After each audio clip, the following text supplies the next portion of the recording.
అసలు సమాజం ఎటుపోతుంది? సొంత తల్లిని అతి కిరాతకంగా చంపిన కూతురు అని చెప్పొచ్చు. అది కూడా 10వ తరగతి చదువుతున్న తన కూతురు కేవలం ఇన్‌స్టా వాడొద్దు అని చెప్పినందుకు, అదే విధంగా తన ప్రియుడిని పిలిపిచ్చి ప్రేమించింది అని చెప్పి తల్లి ఎంత మందలిచ్చిందనే ఒక కక్ష పెట్టుకొని అతి కిరాతకంగా ప్రియుడిని పిలిపించి మరి తన తల్లిని చంపింది అంటే అసలు ఎటు పోతుందో సమాజం కూడా అర్థం కాని పరిస్థితి నెలకొనిందని చెప్పొచ్చు. ఈ అన్ని సంఘటనలకి సంబంధించి ఇప్పుడు మనతో పాటు మాట్లాడడానికి బీజేపీ లీడర్ అలాగే సైకాలజిస్ట్ యమునా పాఠక్ గారు మనతో పాటు ఉన్నారు. ఆవిడతో మాట్లాడి అసలు ఎందుకని ఇలాంటి వాతావరణం నెలకొంటుంది, 10వ తరగతి చదువుతున్న విద్యార్థినికి ఇలాంటి క్రైమ్ చెయ్యాలి అన్న ఆలోచనలు ఎందుకు వస్తున్నాయి అనే పూర్తి వివరాలు కూడా తెలుసుకునే ప్రయత్నం చేద్దాం. నమస్తే మేడం. చూడొచ్చు మీరు 10వ తరగతి చదువుతున్న ఒక విద్యార్థి తన తల్లిని అతి కిరాతకంగా చంపడం అంటే అది మామూలు విషయం కాదు. అంటే పెన్ను పట్టుకోవాల్సిన విద్యార్థి కత్తి పట్టుకుందంటే అసలు ఏంటి మేడం ఇది? ఎటు పోతుంది? ఎందుకంటే పెన్ను పట్టుకోవాల్సిన విద్యార్థికి మనం చిన్నప్పటి నుంచే మొబైల్ ఫోన్లు ఇచ్చేస్తున్నాం. కాబట్టి యాంత్రికంగా మనమే మారుస్తున్నాం.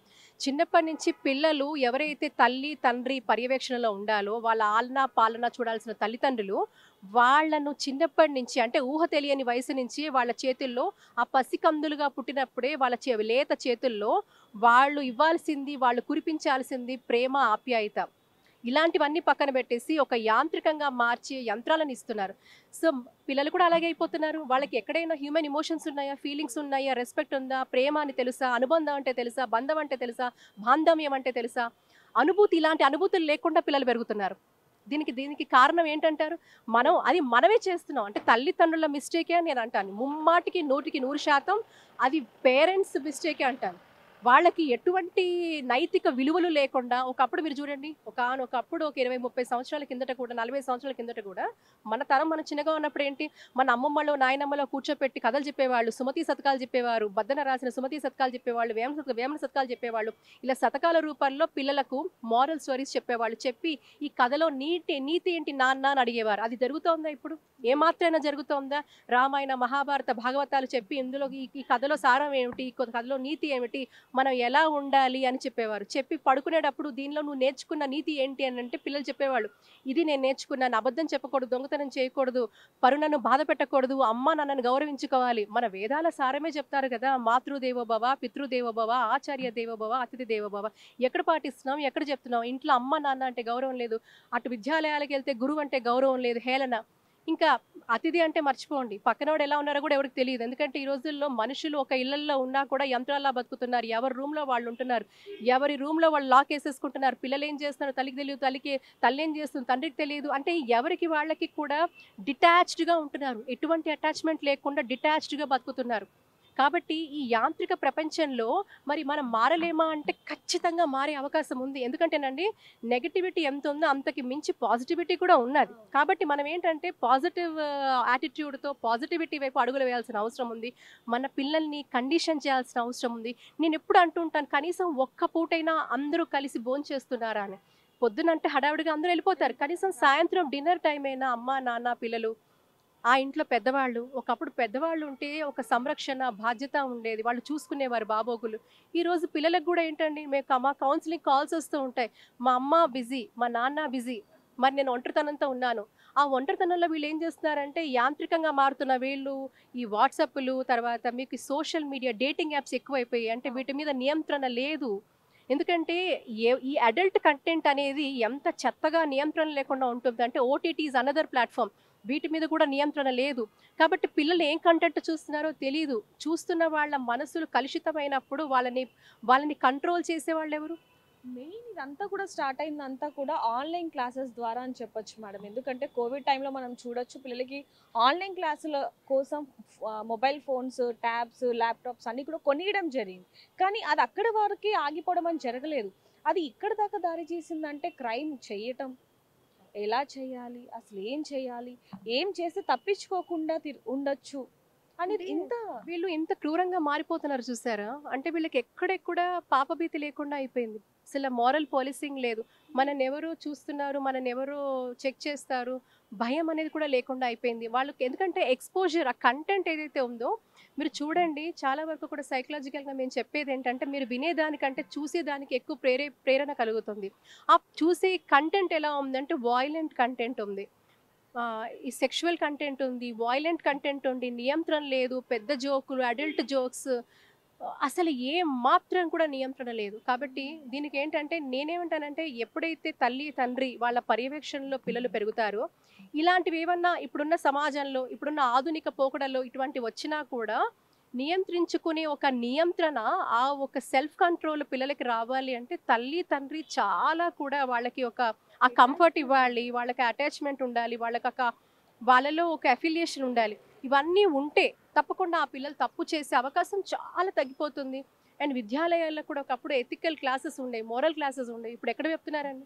ఏ విద్యాలయాల్లో చెప్తున్నారు? యంత్రాల్లా మార్చేస్తున్నారు. నీకు ఎంతసేపు ర్యాంకులు రావాలి, కానీ జీవితం అనే రేస్లో నువ్వు ఎప్పుడు బాగుపడతావు, జీవితం అనే రేస్లో నువ్వు రావాలంటే నువ్వు ఎంతటి ఉన్నతమైన వ్యక్తిత్వం ఉన్న వికాసం ఉన్న వ్యక్తిగా నువ్వు ఎలా మెలగాలని చెప్తున్నారా? ఉన్నతమైన వ్యక్తిగా నువ్వు ఎలా ఎదగాలని చెప్తున్నారా? ఏమైనా కష్టం వస్తే అసలు ఎలా దాన్ని రిసీవ్ చేసుకోవాలి, ఎలా ఎదుర్కోవాలి, ఇవేమి కూడా చెప్పని పరిస్థితి కనిపిస్తుంది. గృహ ఆలయం, గృహము ఒక ఆలయము.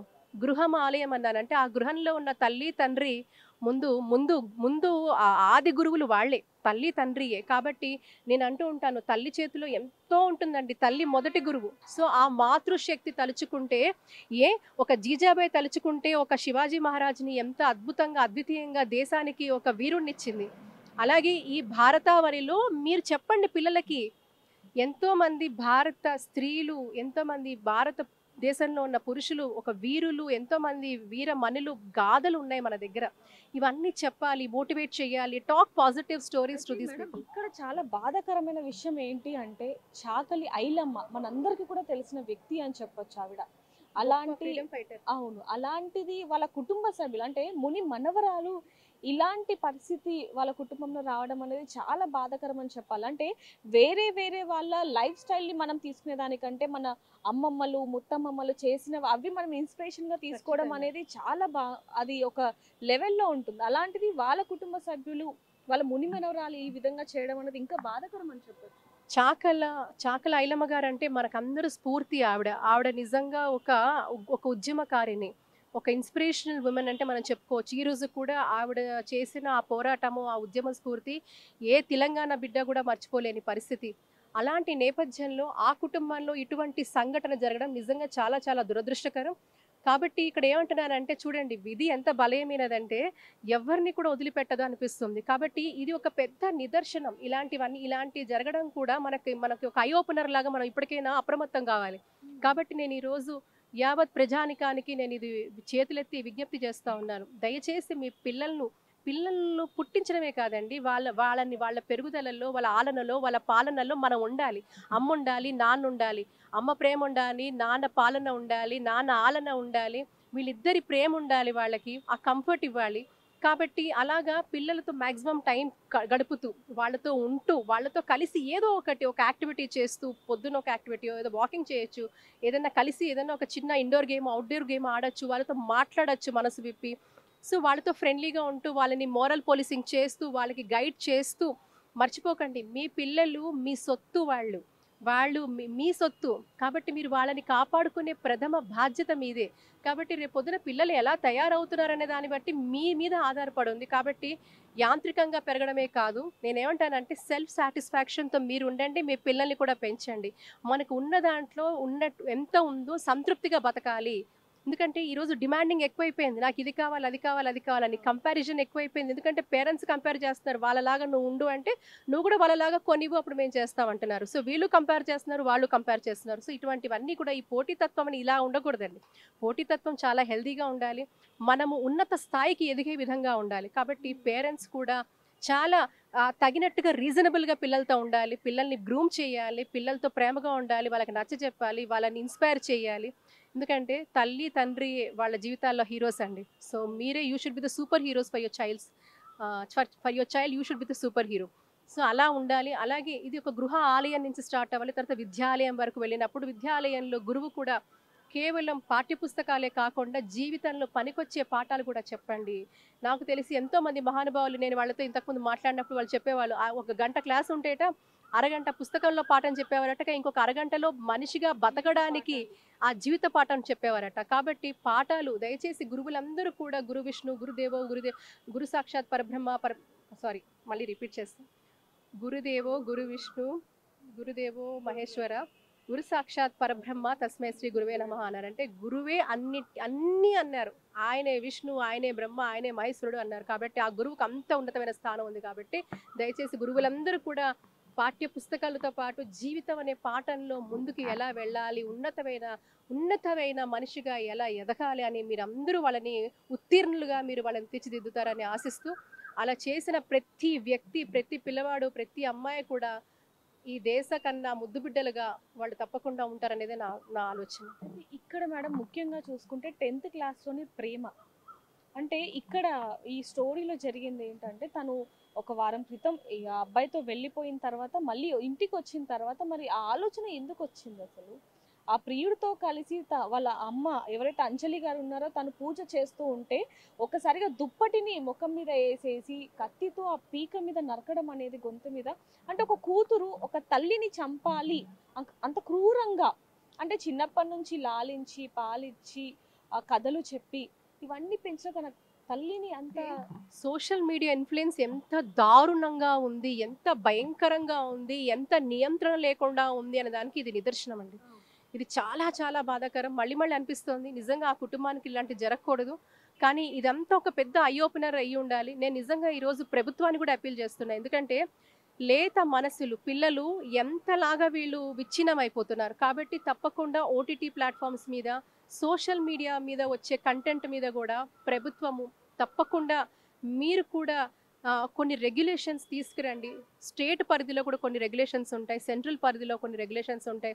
ఈరోజు నేను టోటల్గా గవర్నమెంట్ని కూడా అప్పీల్ చేస్తున్నాను. ఇంతటి చాలా కూడా బాధాకరమైన వాటిలో మనం చూస్తున్నాం. దీని మీద తప్పకుండా నియంత్రణ ఉండాలి. పిల్లలు చూసే కంటెంట్ పట్ల నియంత్రణ ఉండాలి. సో దీనికి ప్రభుత్వాలు కూడా పూనుకోవాలనేదే నేను ఈరోజు విజ్ఞప్తి చేస్తున్నాను.